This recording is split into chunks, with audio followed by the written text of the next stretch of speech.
Running Facebook ads for affiliate marketing involves promoting products or services through ads to earn commissions. Here's a concise guide to setting up and optimizing Facebook ads for affiliate marketing.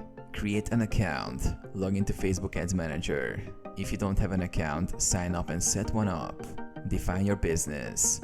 Ensure your business information and payment methods are correctly set up in the Ads Manager. Select objective.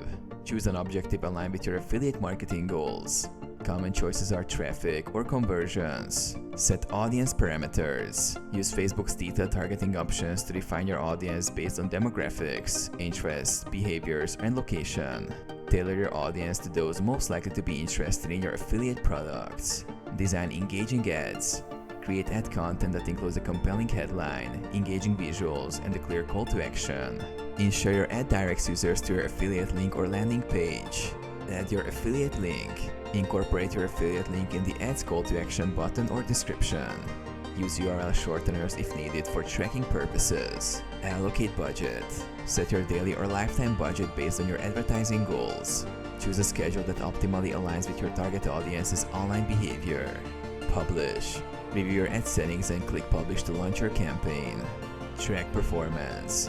Use Facebook Ads Manager to monitor ad performance. Track metrics like click-through rates, conversions, and ROI. Adjust targeting and ad creatives based on performance data.